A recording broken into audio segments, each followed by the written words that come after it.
Herkese merhabalar. Mükemmel bir güneş kremi hazırladım arkadaşlar.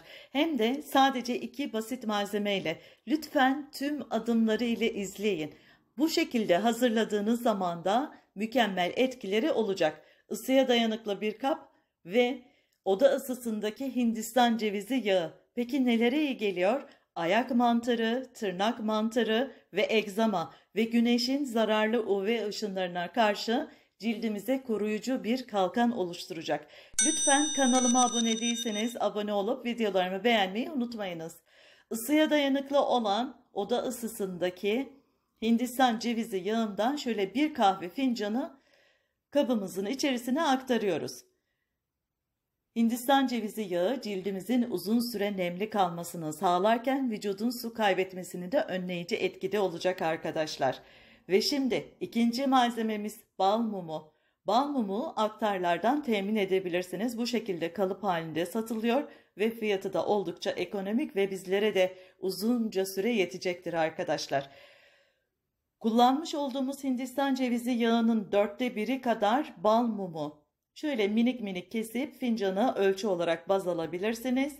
Bunu da içerisine ekliyoruz ve benmari usulü olarak bunu çözündüreceğiz. Kullandığınız tüm malzemelerin, özellikle söylüyorum arkadaşlar, kuru ve steril olmasına özen gösterin. Şimdi bu çözünürken diğer taraftan ne gibi etkileri olacak cildimize? Tahrişi azaltıyor, cildimizi pürüzsüz ve sıkı olmasını sağlıyor. Aynı zamanda doğal bir güneş koruma faktörüne de sahip olan bu kremle güneşin zararlı ışınlarına karşı da cildimizi koruyucu etkide. Enfeksiyonları iyileştirici etkisi bulunuyor. Hindistan cevizi yağı içeriğindeki mineraller sayesinde cildimizi yumuşacık yaparken egzama ve mantarları da önleyici etkide olacak. Tabii ki bu şekilde bal mumuyla birlikte. Bal mumu tamamıyla çözündükten sonra iyice bir karıştırın ve sıcak suyun içerisinden alıp üzerine kesinlikle hiçbir şekilde kapak kapatmadan düz bir zemin üzerinde kendi halinde soğuması üzere bekletin arkadaşlar. Evet, kremimiz soğudu ve hazır. Bunu nasıl uygulayacağız? Güneşlenme amaçlı için plaja çıktığınızda hemen bunu cildinize sürün ama denize 30 dakika sonra girebilirsiniz, deniz ya da havuza. El, ayak ve tırnak mantarları için ya da egzama için gece sürün, 7 gece boyunca sabah yıkayın cildinizi.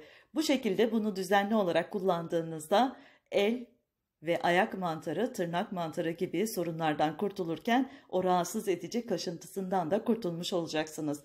Evet, benim tarifim bugünlük bu kadar. Umuyorum sizler de beğenir, kullanırsınız. Her tarifimde belirttiğim gibi malzemelerden herhangi birine karşı hassasiyeti olanlar lütfen bunu kullanmasınlar. Uygulama öncesi cildinizin küçük bir yerine bu kremden sürün. 10-15 dakika kadar bekletin. Herhangi bir alerji belirtisi olmazsa kullanabilirsiniz. Instagram hesabım Türkan Yellowstone. Buradan da takip ederseniz çok memnun olurum arkadaşlar. Hepinizi çok ama çok seviyorum. Kendinize iyi bakın. Türkan Yellowstone'dan saygılar. Hoşça kalın.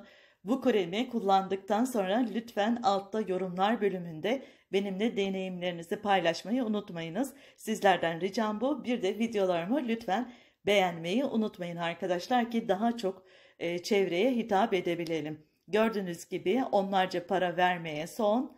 Evimizde 2 malzemeyle pratik güneş koruma kremi.